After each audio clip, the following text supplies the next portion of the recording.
Bienvenidos a Infortambo Podcast, un espacio para las buenas preguntas y las buenas ideas de la lechería latinoamericana. Mi nombre es María Inés Rimondi y estaré acompañándolos junto a Alejandra Pichimata. Estamos orgullosas de presentarles este nuevo ciclo de podcast. Mi nombre es Alejandra Pichimata y en el capítulo de hoy hablaremos con un experto en crianza. ¿Por qué hablar de crianza? La crianza ha tomado una importancia en el mundo de la lechería y para ello es importante hablar con expertos en el área, conocer qué es la programación metabólica y entender las fases de una adecuada crianza. Incluso comparar la crianza de terneras con el desempeño de las abejas. Sí, abejas. Por eso, hablamos con Rubén Gregoret, quien es especialista en nutrición de ganado lechero. Rubén es Master of Science en Agronomía y Lechería de la Universidad de Wisconsin e ingeniero agrónomo de la Universidad Nacional de Córdoba. Actualmente se desempeña como nutricionista para Sudamérica, Centroamérica y el Caribe en la empresa Traun Nutrition. Fue investigador de INTA en Argentina y de la Universidad de Wisconsin en Estados Unidos. Bueno, Rubén, contanos, ¿cuál es para vos el ABC de una crianza exitosa? Hay muchos pequeños detalles que hacen a que una crianza sea exitosa. Tal vez creo que por lo que hay que empezar es la atención, la dedicación y los objetivos claros. Creo que para realmente tener éxito en la crianza hay que conocer a los terneros. Hay que saber mirarlos y darse cuenta qué situación están y poder adelantarse a los problemas. De cierta forma, yo comparo con lo que es la experiencia de tener un bebé y el bebé no te habla y eso, y en cierto, por eso es similar, Después ya cuando el niño es más grande te puede decir cosas, pero entonces uno tiene que, y de a poco lo vas conociendo y te vas dando cuenta cuando algo le va a caer mal, cuando está bien, y es un poco eso. Por eso es muy importante la atención.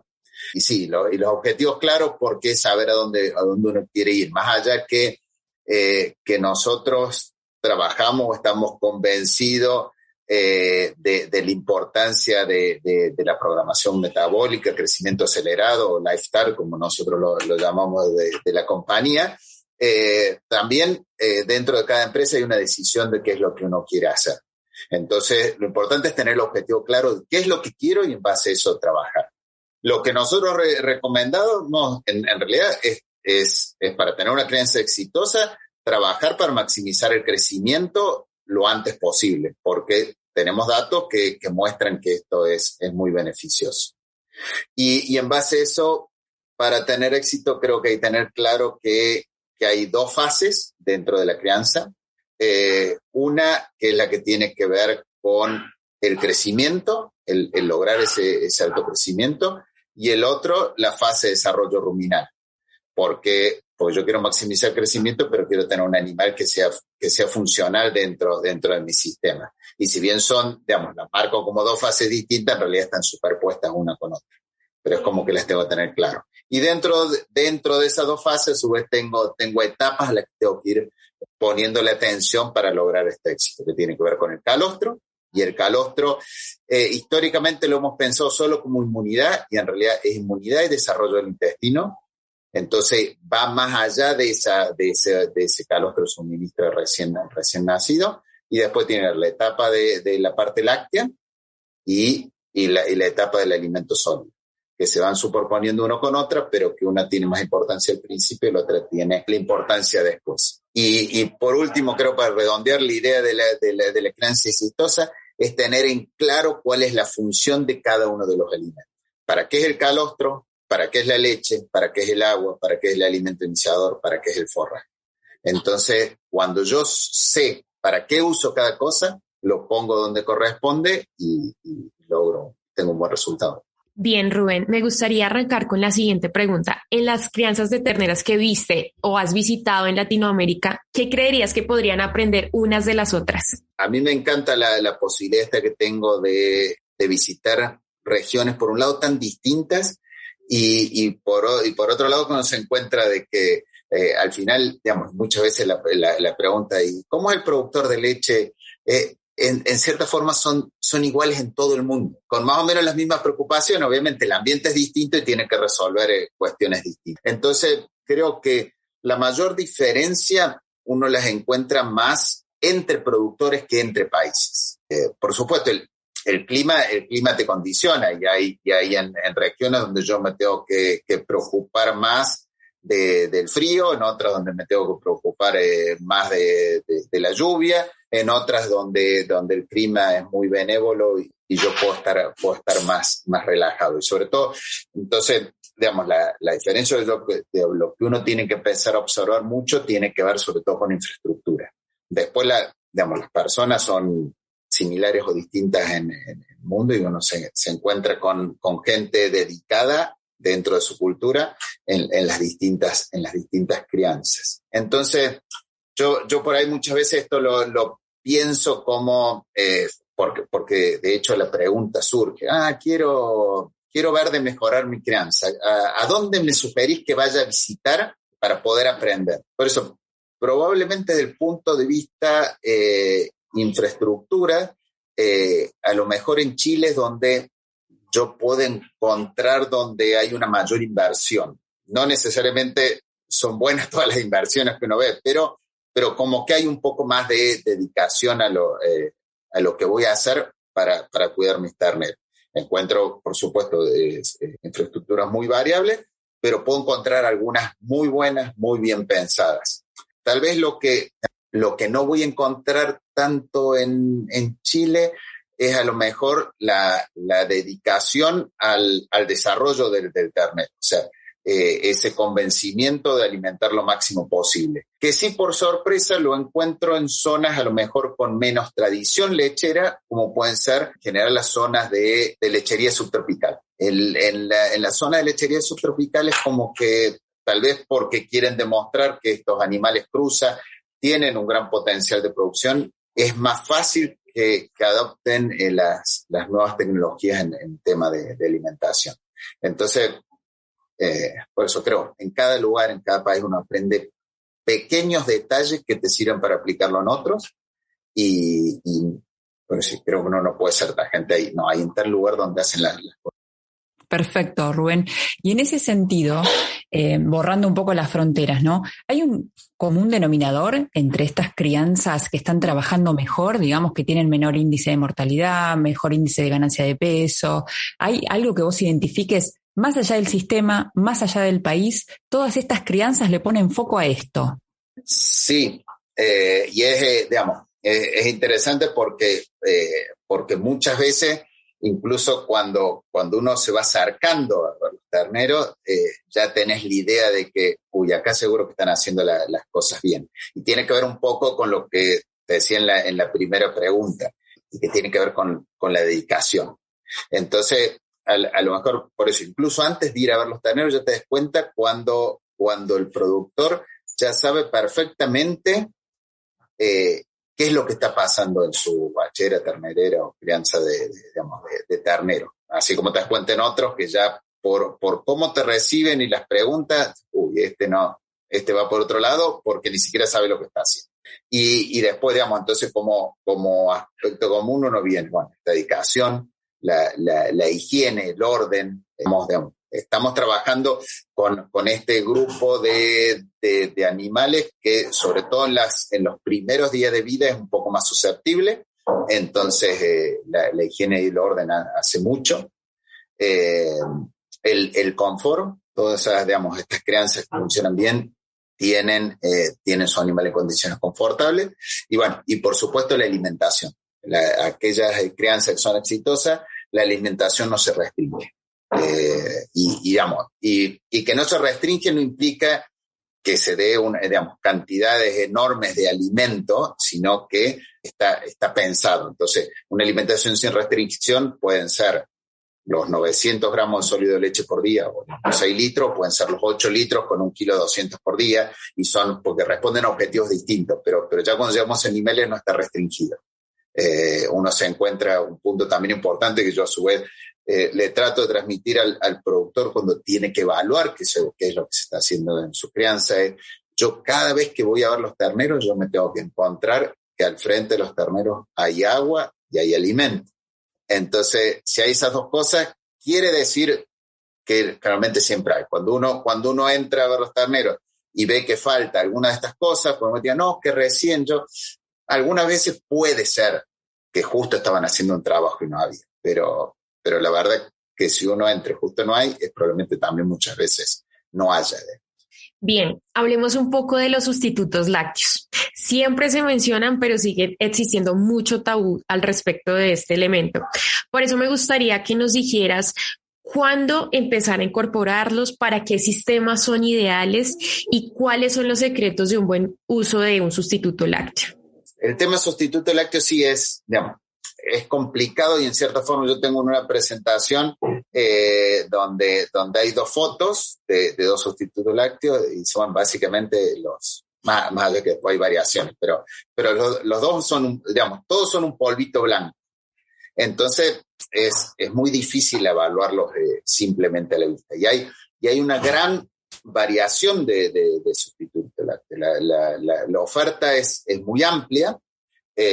Y las razones de que es amplia son distintas, digamos. Yo puedo hablar de a lo mejor de la oferta amplia que nosotros tenemos en nuestro portafolio de productos. Y tienen que ver mucho con cuál es el objetivo de crianza que tiene cada uno. Entonces, en realidad, lo que uno tiene que buscar y caracterizar, por eso, no todos los sustitutos son iguales y no quiere decir que sean malos o buenos, en general, sino que están pensados para distintos sistemas. Porque nosotros tenemos dentro del portafolio, tenemos sustitutos pensados en sistemas de crianza básico, que lo único que buscan es que el ternero sobreviva y nada más, y por supuesto son más económicos. Y tenemos en el otro extremo sustitutos pensados en maximizar este crecimiento, maximizar la expresión de genes y el desarrollo de los distintos órganos, y tiene su composición de acuerdo a esto. Entonces, es muy importante el que yo elija el sustituto en base a mi objetivo y lo que busco, no en base al precio, digamos, sino en base a qué es lo que yo quiero, porque incluso entre estos 2 extremos tengo una variedad en el medio. Y bueno, yo puedo decir, yo no, digamos, mi sistema o mis condiciones económicas hoy no me da para usar el mejor que tiene todos los aditivos, todas las características, pero puedo usar un intermedio que sí me sirve para mi objetivo. Entonces eso es importante, el poder caracterizarlo. Parte lo puedo encontrar en la etiqueta, parte no. Lamentablemente, y esto me pasó, digamos, ahora la otra semana en Panamá, claro, que yo lo quería explicar las diferencias y íbamos a ver en la etiqueta, y las etiquetas a veces no dan toda la información, porque lamentablemente los sistemas de las distintas autoridades en los países buscan tratar de controlar, y a veces, sobre todo cuando buscan hacer el control más fino, obligan a las empresas a definir menos en las etiquetas, porque yo me tengo que cubrir porque hay variaciones que están permitidas dentro de la producción de un sustituto y que me puedan dejar fuera de lo que yo registré. Entonces tengo que tratar de ser bastante amplio, tengo que tratar de evitar a lo mejor de declarar algunos nutrientes que me puedan causar problemas en algún momento. Entonces, a veces las etiquetas no me sirven del todo, pero es la primera información que tengo. Después, obviamente, por eso siempre, y en general, esto no solo en sustituto, en general en nutrición, y sobre todo por ahí cuando me voy a nutrición mineral, y bueno, yo tengo que buscar un proveedor que me despierte confianza y que cuando me diga, bueno, no, la etiqueta yo describí 3 parámetros porque es lo que necesitaba para registrar, pero esta es la hoja de producto y esto tiene, y poder confiar en eso, y a partir de ahí yo decidir qué tiene y para qué lo quiero. Y a partir de también esto me permite decidir a partir de cuándo lo puedo usar. Entonces, sobre todo, ahí puedo dividir en 2 rangos o en 2 grupos de sustitutos. Aquellos sustitutos que tienen una inclusión importante de proteína de origen vegetal. Los terneros tienen dificultad para digerir proteínas de origen vegetal hasta aproximadamente los 20 días. Entonces, de acuerdo a la inclusión que tenga, yo puedo decir, bueno, este sustituto lo puedo empezar a usar a lo mejor a partir de los 10 días de vida, tengo que esperar más o menos hasta el mes. Entonces, todos esos sustitutos por ahí tienen de 0,5% de fibra para arriba, y la verdad que no sería bueno que lo empiezo a usar antes de los 15 días de vida. Aquellas que tienen menos de 0,5, por ahí sí se adaptan, depende de la concentración, porque a su vez varía de acuerdo a la concentración con lo que vaya a usar, porque va a ser cuál es la carga de esta proteína que va a tener en el intestino. Yo puedo usarlo inmediatamente después del calor. Todos aquellos sustitutos donde la proteína es 100% láctea o prácticamente el 100%, porque a veces pueden tener una pequeña inclusión de hidrolizado de trigo, que también es muy digestible, se pueden usar inmediatamente después del calor. Y existe mucho mito o muchas dudas al usar sustitutos, porque piensa, yo lo tengo que preparar, mientras que la vaca me da leche ya preparada. Y en realidad eso es un problema media, porque en realidad cuando yo pienso en manejar leche, yo ordeño la vaca, por más que trabaje muy rápido, esa leche se me enfría. Esa leche tengo posibilidad que se contamine. Esa leche, entonces, en realidad cuando yo uso leche entera tendría que partir. De la idea que en general hay cierto nivel o cierta carga de patógenos por lo cual yo tendría que pasteurizar esa leche. Entonces, en realidad, cuando yo pienso en usar leche entera, tendría que decir, bueno, pero tendría que ser pasteurizada. Es muy difícil que sea ese el caso. Puedo decir, no, pero yo tengo un hato bastante sano y no solo por sanidad de hato, también tiene que ver con contaminación bacteriana. Que no la pasteurice. Pero si no la pasteurizo, lo mismo, la tengo que calentar. Todo el mundo hemos calentado leche y sabemos que no es fácil. Si yo no muevo perfectamente, se pega en el fondo, se puede quemar, o sea que hay que tener mucha atención. Y generalmente los sistemas que tengo para calentar simplemente es fuego directo. Entonces, y después me queda pegado, después tengo que limpiar todos esos implementos. Entonces, al final sí es simple porque la vaca me la da preparada, pero todo lo que es el manejo no es tan fácil. Mientras que cuando trabajo con sustituto lácteo, lo que tengo que calentar es agua. Y calentar agua es muy fácil. De hecho, siempre puedo tener un termotanque solar, o sea que abro una canilla y ya me sale agua caliente, ni siquiera gasté energía. Me sale esa agua caliente, la preparo y le suministro en el momento que voy a dar. Me independizo totalmente del ordeño, en cierta forma la preparo rápido y me aseguro la temperatura. En crianzas grandes puedo preparar varias veces, no hace falta que yo prepare 2.000 litros, sino puedo ir preparando de a poco. La preparación es rápida, la mayoría de los sustitutos de buena calidad de fabricación tienen una solución muy, muy rápida. Entonces, ese no sería el problema. Y generalmente, o muchos de los sustitutos, en cierta forma, lo que tienen es la grasa, en cierta forma, está encapsulada, lo que hace que la limpieza de los utensilios sea más fácil. Rubén, te hemos escuchado mencionar este concepto, nos gustaría que nos expliques mejor qué significa la programación metabólica. Como toda cuestión en la ciencia, tiene orígenes que es como que de golpe se van juntando hallazgos en distintas áreas de la ciencia y aparecen nuevos conceptos. Pero, la cosa es más o menos así. Durante la década del 90 se trabaja mucho en la descripción principalmente del genoma humano. Con este trabajo de descripción del genoma también se empieza a trabajar en tratar de entender cómo se expresan los genes. Y en realidad, si bien siempre hemos hablado del genotipo y del fenotipo, o sea, cómo por un lado teníamos lo que estaba en los genes y cómo el ambiente afectaba para que estos genes se expresen de distintas formas. Lo que no teníamos muy en claro es cómo funcionaba esto, cómo trabajaba este ambiente para afectar los genes. Entonces, con esta evolución de la genética, de hecho, aparece una ciencia o una rama de la ciencia epigenética que estudia esto, cómo el ambiente trabaja para afectar la manifestación de los genes. Entonces, esto llevó a que, si entendemos cómo se regula la manifestación de estos genes, quiere decir que podemos trabajar para modificarlos, para nosotros intencionalmente modificar la expresión. Por otro lado, trabajando, o sobre todo a partir del trabajo del NRC, que se iba a publicar en el 2000, se terminó publicando en 2001, empieza la idea de hacer un modelo de terneros.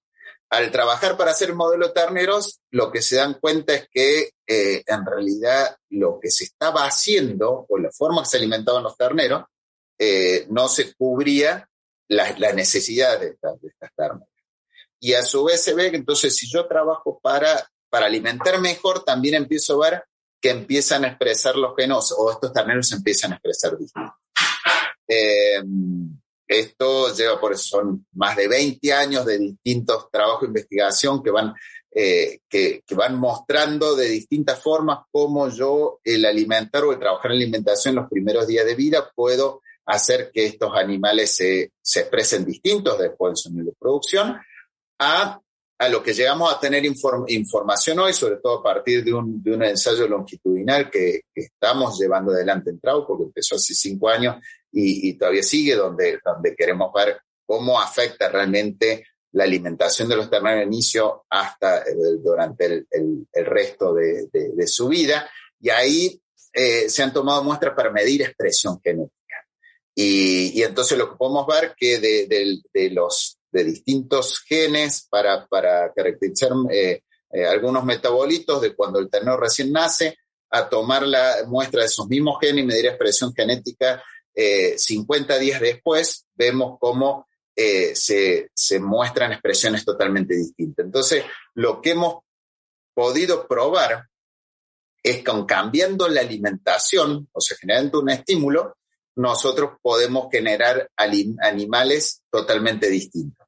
Entonces eso, y tratando de redondear, porque tal vez se hizo difuso, pero la idea es que yo, mediante un estímulo, que en particular lo que lo trabajo es la alimentación, yo puedo cambiar cómo se van a expresar los genes de mi ternero. Entonces eso lo traducimos como una programación.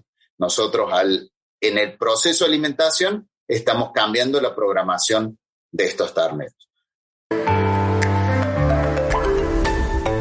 Metámonos en situación. Soy una productora latinoamericana y estoy decidiéndome hasta ahora en el tema de crianza y me dicen, bueno, puedes hacer la crianza o colectiva o individual. ¿Tú qué le dirías? ¿Cuál sería el mejor modelo, digamos, de crianza que podría optar esta productora latinoamericana? Hoy hay mucha información que muestra los beneficios de las crianzas colectivas. Los bovinos son animales sociales y aprenden unos de otros. Y incluso el colectivo ya de 2 terneros juntos ayuda a que se estimulan para comer, van aprendiendo los distintos desafíos. Lo que tengo que tener claro que para dar primero una respuesta, claramente mi sugerencia es apuntar a hacer crianzas colectivas. Pero tengo que tener ciertos cuidados. También es cierto que cuando yo junto animales hay mayor riesgo de transmisión de enfermedades. Entonces, si yo no voy a ser, prolijo en lo que es limpieza, en lo que es prevención de enfermedades, y hacer un colectivo es un riesgo. Entonces, mantenerlos separados los terneros me puede servir. O lo que tengo que tener en cuenta es que hay ciertos momentos más delicados. Entonces, a lo mejor la primera semana de vida, yo puedo trabajarlo individual, puedo asegurarme que ese ternero esté sano, puedo darle las primeras armas de cómo alimentarse solo y después lo junto para que pueda salir a pelear en el medio. Pero a su vez tampoco esto no es cuestión que yo colectivo, entonces yo pongo 80 terneros. No, tienen que ser grupos que permita que esa interacción sea buena y no que empiece a haber una competencia que sea desfavorable. Entonces, por eso en general hablamos como ideal grupos más chicos de 10 terneros. Para mí como un número máximo no me gusta que sea más de 15. Hay forma incluso, sobre todo cuando uno trabaja con amamantadoras automáticas, el decir, bueno, pero ¿cómo distribuyo? Yo tengo una sola tetina. Bueno, yo puedo hacer distribución de corrales para que compartan una tetina. De cualquier forma, lo que tengo que tener en cuenta es que esta misma característica social de los terneros hace de que ellos se muevan en la alimentación más o menos todos juntos. Entonces van a buscar más o menos a la misma hora, todos a querer ir a tomar leche, van a querer todos ir a comer. Entonces no es cuestión de decir, bueno, cada ternero le lleva 5 minutos tomar su ración de leche, la del día tiene 24 horas, divido, puedo poner tantos terneros. No, porque lo más probable es que los que quieran ir es ir a comer todos juntos. Entonces, Por eso es que no es tan simple el cálculo y por eso es que yo no me puedo pasar en el número de animales. Entonces, en general, la recomendación es, primeros días lo tengo solo, me aseguro de que el ternero esté sano, que empiece a comer bien y ahí lo junto. Idealmente en grupitos reducidos.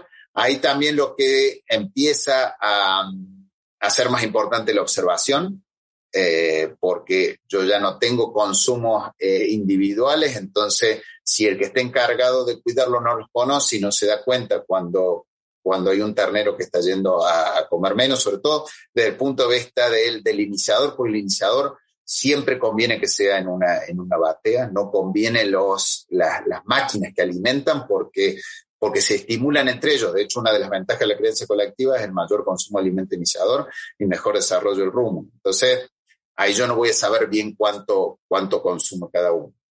Depende cuál sea, digamos, la forma que doy la leche. Bueno, si es con una máquina, me registra lo que come cada ternero y el encargado de cuidarlo tendrá que chequear que lo estén haciendo y en todo caso incentivar al que no come. Si voy a dar tipo como un milbar, lo importante es que tenga divisiones entre medio para que el que da de comer pueda observar las velocidades de consumo, porque ese es un indicador muy fuerte de la salud de ese ternero. Y aparte, porque si no voy a tener en ese grupo un ternero que tome el doble que tome el otro. Entonces, tiene sus pros y sus contras, sobre todo de manejo, porque es más fácil manejar un grupo, pero a su vez tengo que prestar más atención. Excelente. Nos ponemos en situación 2. Trabajo en una guachera, es mi primer mes. ¿Cómo sé que una ternera está óptima para el destete? Bueno, el destete básicamente va a estar dado o lo puedo hacer cuando ese animal tiene el rumen desarrollado. O sea, puede vivir sin la leche. Entonces, el indicador en sí es el consumo de alimento sólido. Cuando logra cierto nivel de alimento sólido, yo puedo retirarle la leche que va a seguir viviendo. ¿Cuánto? Y en eso hemos ido cambiando, porque las crianzas han ido cambiando, porque hemos apuntado a mayor crecimiento. Entonces, me hacías esta pregunta hace 20 años atrás, yo te decía cuando la ternera es como 1 kilo de alimento iniciador. Lo que pasa es que en ese momento lo que le estábamos dando era no más de 400, 500 gramos de sólido de leche por día, entonces eran terneros relativamente chiquitos, con 1 kilo le alcanzaba. Hoy lo que busco es yo maximizar desarrollo. Entonces, en realidad lo que tengo que encontrar es sobre todo los sistemas donde mi nivel de alimentación más alto, y estoy en esto alrededor del kilo de sólido de leche por día, voy a tener un animal más grande que está acostumbrado a un ritmo de crecimiento más grande y por ende su capacidad de digestión en el rumen tiene que ser mayor. Entonces, la recomendación así estándar es que el ternero alrededor de los 2 meses tiene que estar consumiendo cerca de los 2 kilos de alimento iniciador y que si come esos 2 kilos puede seguir viviendo con la leche.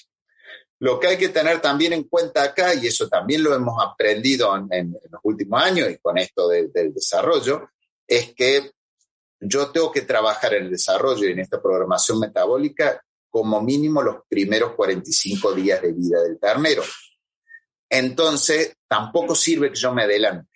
Entonces, sí o sí, hasta el día 45, la alimentación principal y donde yo logro crecimiento es leche, y después empieza a cobrar, más importante el alimento iniciador. Por eso generalmente los programas son maximizar consumo de leche hasta el día 45, a partir del día 45 me empiezo a focalizar en el destete, buscando reducir leche y propiciando el aumento del consumo de alimento iniciador. Entonces, si voy a destetar más o menos los 2 meses, 1 mes, 1 semana, que sería lo estándar hoy, tiene que estar consumiendo 2 kilos de alimento iniciador. Si me voy a ir más hacia los 3 meses, tengo que pensar de que a los 3 meses el ternero tiene que estar consumiendo cerca de los 3 kilos, ya no son 2. Excelente. Bueno, hemos hecho un recorrido por todas las preguntas. ¿Te quedó algo en el tintero que quieras compartir y lo sumamos al final?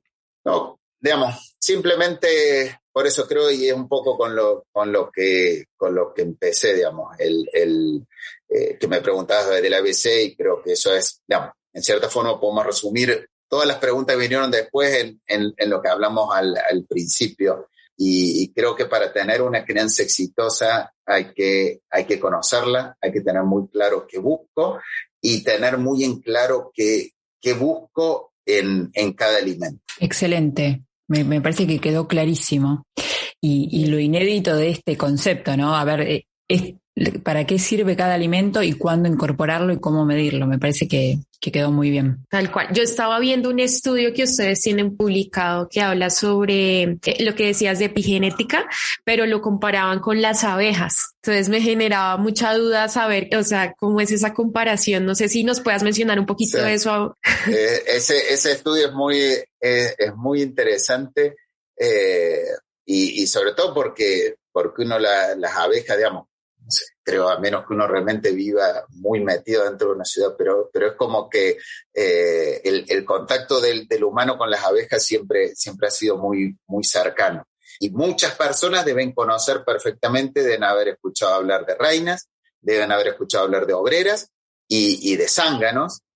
Y nunca, bueno, de hecho por eso yo nunca me cuestioné de dónde venían cada uno. A pesar que de trabajar en sistemas productivos, en algún momento habrá estado más relacionado con la reproducción, entonces con la producción de reproductores y el pensar que, bueno, entonces yo tengo que dedicar parte del hato para la producción de genética, parte de producir leche, y nunca me cuestioné cómo era que en las abejas hay 3 individuos distintos, si en la genética, digamos, entonces hay genes de masculino y genes femeninos.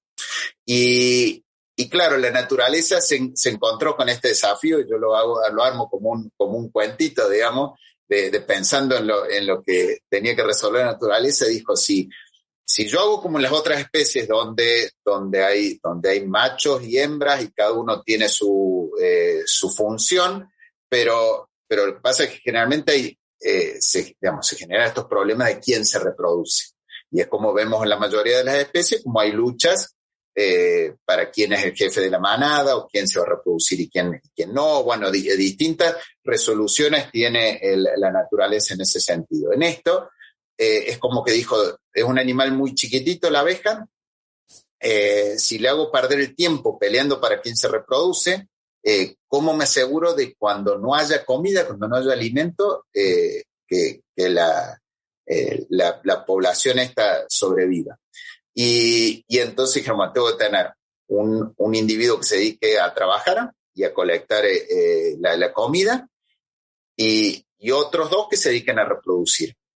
Entonces la diferenciación, entonces lo que encontramos en las abejas, como cualquier especie, hay 2 sexos, hay hembras y hay machos. Los machos son los zánganos. Las hembras, de acuerdo a la alimentación que reciben como larvas, van a terminar siendo obreras o van a terminar siendo reinas. Entonces, por eso es un ejemplo claro de epigenética. Las larvas que van a ser reinas reciben 10 veces más alimentación de lo que reciben las obreras. Entonces, por eso desarrollan sus órganos sexuales, por eso crecen más rápido, por eso viven años versus meses que viven las obreras. Entonces, lo que encontró la naturaleza es, en vez de tener un tercer sexo, digamos, es mediante alimentación diferenciar una parte de ello. Y bueno, entonces un poco lo que queremos hacer con nuestras terneras. Mediante la alimentación, diferenciar para tener ese animal que produce más, ese animal que vive más. Ayer me enteraba de un dato nuevo de este ensayo de Lifestyle, donde tenemos diferencia significativa con los animales que llegan a la 4ª lactancia. O sea, las terneras que recibieron mayor alimentación en los primeros 60 días de vida han llegado más cantidad de esa ternera a 4ª lactancia de aquellas que recibieron una alimentación más pobre. A todos nuestros oyentes, muchas gracias por llegar hasta aquí. El episodio de hoy fue auspiciado por Traum Nutrition. Los invitamos a que nos sigan en nuestras redes sociales en Instagram, Facebook y LinkedIn. Nos encuentran como Infortamo Chile y como Infortamo Andina. Así se van a poder mantener actualizados con los últimos lanzamientos y también nos pueden dejar preguntas que les gustaría que hagamos en este espacio. Hasta la próxima.